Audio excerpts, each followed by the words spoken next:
We were celebrating our 10th anniversary when a waiter whispered something about my wife. That night changed everything, and she had no idea I knew. 10 years of marriage, and I thought I knew Claire better than anyone in the world. But sometimes the people closest to us are the ones hiding the darkest secrets.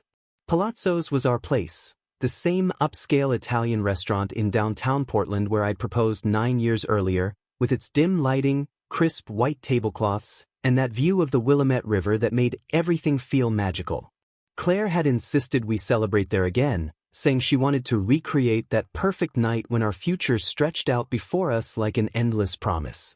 She looked stunning in the emerald dress I'd bought her for Christmas, her auburn hair catching the candlelight as she raised her champagne flute. "To 10 more years," she said, her smile radiant as always, and I clinked my glass against hers, believing with every fiber of my being that we were the lucky ones who'd made it work.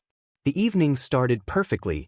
Claire was animated and affectionate, touching my hand across the table, laughing at my terrible jokes about our early dating disasters, reminiscing about our honeymoon in Tuscany where we discovered this same Chianti we were drinking tonight. I excused myself to use the restroom, feeling that warm contentment that comes from being exactly where you belong with exactly the right person. But as I was washing my hands, our young waiter Mason approached me with a nervous energy that immediately put me on edge.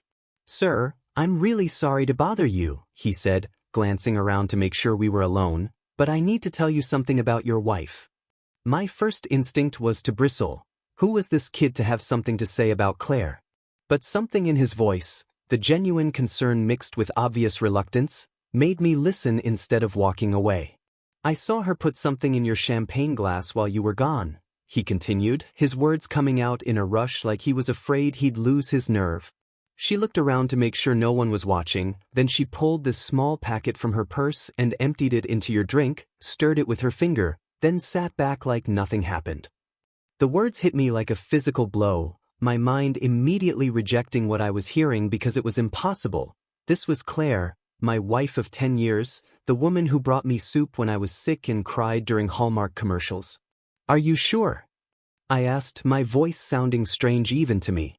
"Maybe you saw someone else, or maybe she was just—" "Sir, I've been watching tables for 3 years," Mason interrupted gently. "I know what I saw, and I know this isn't normal behavior, which is why I had to say something because I'd never forgive myself if something happened to you." I stared at my reflection in the restroom mirror, seeing a man whose entire world was shifting beneath his feet, wondering how a perfect anniversary dinner had become the moment when everything I believed about my life might be a lie. I walked back to our table on unsteady legs, my mind racing as I tried to process what Mason had told me while maintaining some semblance of normalcy. Claire looked up with that same radiant smile, reaching for my hand as I sat down. "You were gone so long, honey. I was starting to worry you'd gotten lost." Her voice was warm and loving, exactly the same as it had been all evening, and for a moment I wondered if Mason had made some terrible mistake. But as I looked at her, really looked, I noticed things I'd missed before. The way her eyes didn't quite meet mine when she suggested I drink my champagne, the slight tremor in her hand as she lifted her own glass, the forced quality of her laughter that I'd attributed to anniversary nerves. "Everything okay?" she asked, tilting her head with that concerned expression I'd seen thousands of times over 10 years of marriage. "You look a little pale." My champagne glass sat exactly where I'd left it, the bubbles still rising in perfect golden streams, looking completely innocent except for Mason's words echoing in my head like a warning bell I couldn't ignore. I picked up the glass, pretending to examine the color while my heart hammered against my ribs, and Claire watched me with an intensity that felt suddenly predatory rather than affectionate. "The champagne looks different somehow," I said casually, testing her reaction. "Maybe they switched bottles or something." Her face flickered for just a fraction of a second. Surprise, calculation, then that perfect smile again. "It looks fine to me, babe. Same Dom Perignon we always order for special occasions." She raised her own glass encouragingly. "Come on, let's toast properly this time." When she excused herself to the ladies' room 5 minutes later, claiming she needed to touch up her lipstick, I knew Mason was telling the truth. I waited until she disappeared around the corner, then quickly switched our champagne flutes, my hands shaking as I realized I was potentially saving my own life while condemning the woman I'd loved for 10 years to whatever fate she'd planned for me. Claire returned with a fresh smile and immediately reached for what she thought was my glass, taking a generous sip while maintaining eye contact. Perfect, she said, then launched into a story about her sister's latest dating disaster, seeming more relaxed now that she believed her plan was in motion. I watched her carefully over the next 20 minutes, noting how her words began to slur slightly, how she blinked more slowly, how her graceful gestures became increasingly uncoordinated. "I feel a little dizzy," she said eventually, pressing her fingers to her temple. "Maybe I'm just tired from all the anniversary planning." Her speech was becoming thick and labored, and she gripped the edge of the table as if to steady herself.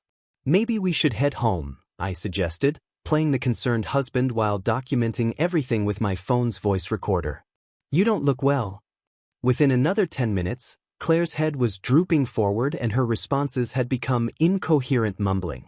I called for help, loudly enough for other diners to hear, and when the paramedics arrived, I rode with them to the hospital, holding Claire's limp hand while secretly hoping the blood tests would reveal exactly what substance she'd intended for me. The irony wasn't lost on me that I was genuinely worried about her condition even though she'd just tried to drug me, but 10 years of love don't disappear instantly, even when they're built on a foundation that's apparently made of lies. While Claire lay unconscious in the hospital bed, connected to monitors and IVs, the blood tests confirmed what I already knew but still couldn't quite believe. She'd been dosed with a powerful sedative called Rohypnol, the same drug that would have left me helpless and vulnerable to whatever she'd planned next.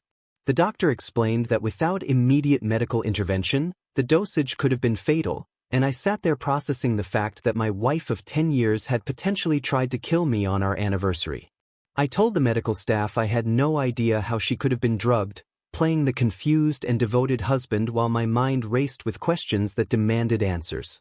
The next morning, while Claire was still sedated and under observation, I drove home to our craftsman-style house in southeast Portland and began the most difficult investigation of my life. I started with her laptop, knowing her password was our wedding date, a detail that now felt like another cruel irony, and what I found in her encrypted messages made my stomach turn. The email thread between Claire and someone named Marcus stretched back 6 months, filled with intimate exchanges that left no doubt about their relationship. "I can't wait to be free of him," Claire had written just 3 days before our anniversary. "David's so trusting and predictable, he'll never see it coming." Marcus's responses were calculating and cold. "The sedative will work perfectly. He'll be unconscious for hours, giving us plenty of time to access his accounts and transfer everything before we disappear." They'd planned it all: how to drug me, how to empty our joint savings account, how to stage my death to look like a suicide so Claire could collect on my life insurance policy. I found browser history showing Claire had researched various sedatives and their effects, downloaded information about untraceable money transfers, and even looked up one-way flights to countries without extradition treaties. Her search history read like a manual for the perfect murder, with entries about making drowning look accidental and how long before someone is declared dead. The financial records told an even more devastating story. Claire had been gambling online for over a year, systematically draining our savings and racking up massive credit card debt I knew nothing about. We'd gone from having nearly $200,000 in savings to being almost $80,000 in debt, and she'd covered it up by intercepting bank statements and creating fake documents. The woman I'd trusted with everything had been methodically destroying our financial future while planning to literally destroy me. In her desk drawer, hidden beneath old tax documents, I found a folder containing forged travel documents with her new identity, detailed floor plans of our house with notes about where I kept important papers, and printed emails about offshore banking procedures. There was even a handwritten timeline showing exactly when she planned to drug me, how long she'd wait before calling 911, and what she'd tell the police about finding my suicide note. The most chilling discovery was a draft of that suicide note, written in her handwriting but designed to look like mine, expressing guilt over imaginary financial problems and apologizing for being a burden. Every detail had been planned with the cold precision of someone who'd completely disconnected from any love she might have once felt for me. I sat in our living room, surrounded by evidence of betrayal so complete it took my breath away, looking at photos from our wedding day and wondering when exactly the woman I'd married had decided I was worth more dead than alive. The next morning, I made 2 crucial phone calls that would determine how the rest of this nightmare played out. First, I called my brother Kevin, a detective with the Portland Police Bureau, and asked him to meet me for coffee without mentioning why over the phone. Kevin had always been suspicious of Claire's sudden interest in our finances over the past year, questioning why she'd started handling all our banking and investment decisions when she'd never shown interest before. "I knew something was off," he said after I showed him the evidence I'd gathered. "But attempted murder? Jesus, David. We need to handle this exactly right or she walks free." The second call was to Rita Chin, a private investigator Kevin recommended who specialized in marital fraud cases. Rita was a former FBI agent who'd seen every variation of spousal betrayal, and she listened to my story with the clinical detachment of someone who'd heard it all before. "Your wife's not the mastermind here," she said after reviewing Claire's communications with Marcus. "This guy's got a pattern. I can see it in how he manipulates her responses, how he escalates her commitment gradually. He's done this before." Rita's investigation into Marcus revealed a disturbing history spanning 3 states and at least 5 relationships with married women. Each time, he'd convinced his targets to betray their spouses for financial gain, sometimes through fraud, twice through insurance scams, and in one case that was still under investigation, through what authorities suspected was murder. "Marcus Williams isn't even his real name," Rita explained, showing me a thick file of aliases and criminal associations. "He targets women who are financially vulnerable or emotionally isolated, builds trust over months, then convinces them their husbands are the enemy. Your wife thinks she's in love, but she's actually a victim of psychological manipulation." While Rita gathered additional evidence, I installed monitoring software on Claire's devices and began the delicate process of pretending everything was normal. Claire returned home from the hospital weak and confused, accepting my story that someone at the restaurant must have slipped something in her drink. "I can't believe this happened to us," she said, lying in our bed with what appeared to be genuine distress. "Who would do something so horrible?"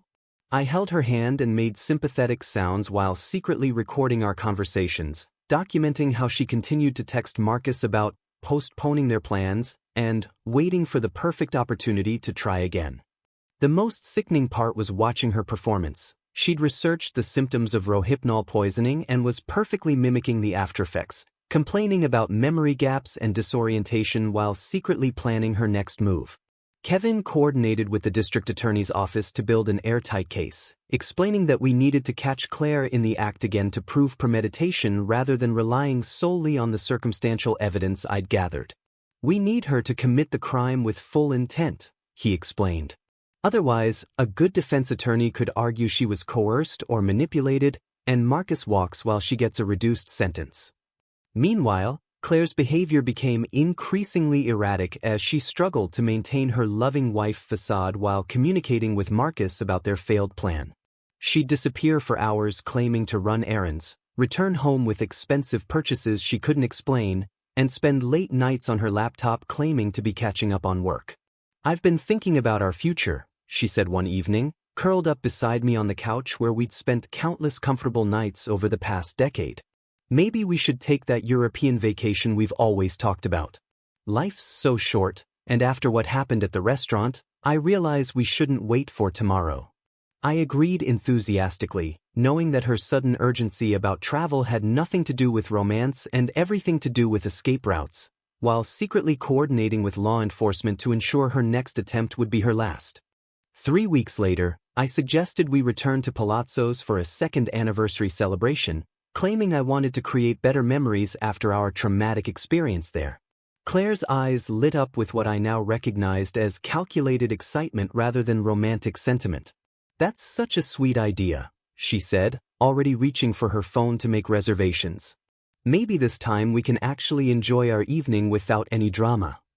Kevin had coordinated with restaurant management to position hidden cameras throughout our section, while Mason, who'd been promoted to head waiter after his courage in speaking up, would be our server again. Rita's surveillance team would monitor Marcus, who they tracked to a hotel 3 blocks from the restaurant where he was waiting with a rental car and fake passports for their planned escape to Vancouver. The evening played out like a twisted replay of our original anniversary, with Claire wearing the same emerald dress and ordering the same Dom Perignon, her performance so convincing that I almost doubted what I knew to be true. She was animated and affectionate, touching my hand across the table, sharing memories of our early relationship that felt like weapons disguised as nostalgia. "I've been thinking about how lucky we are," she said, raising her champagne flute with that radiant smile. "Not everyone gets a second chance at happiness." When I excused myself to use the restroom, following the exact same script as 3 weeks earlier, the hidden cameras captured everything in high definition. Claire looked around nervously, then reached into her purse and pulled out another small packet, emptying its contents into my wine glass before stirring it with her finger and sitting back with satisfied confidence.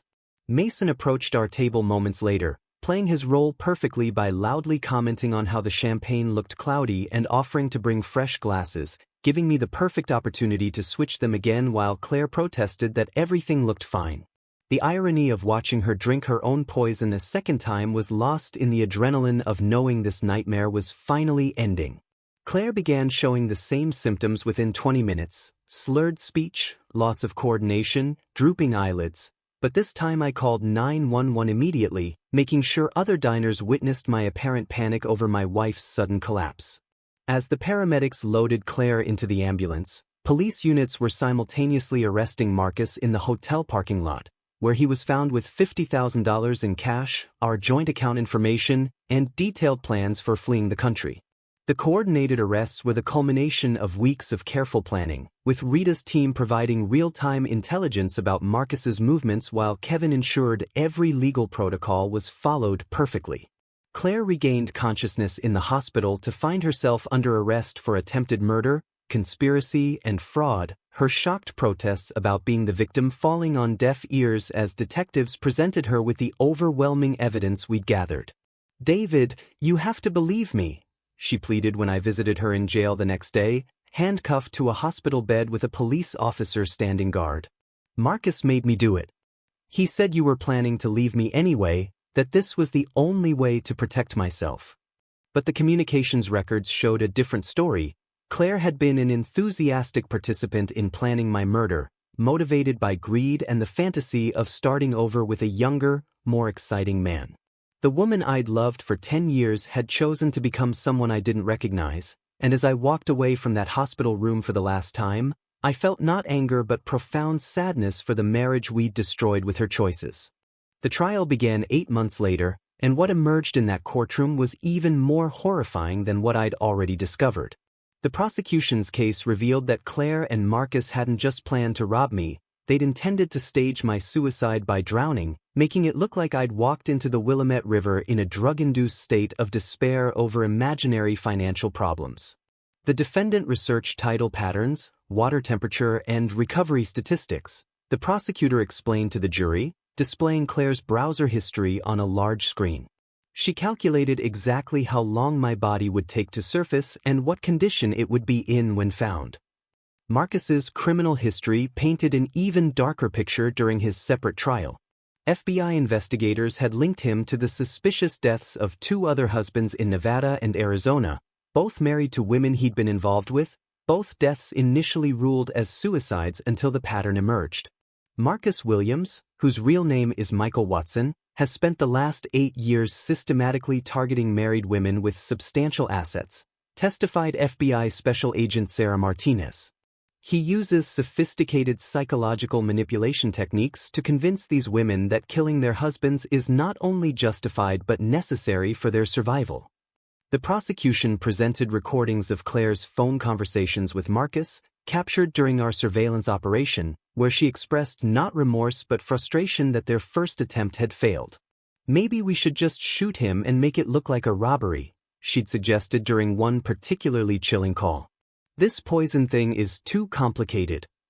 Marcus had coached her responses, teaching her to think of me as an obstacle rather than a person, gradually dehumanizing me until murder seemed like a reasonable solution to their problems.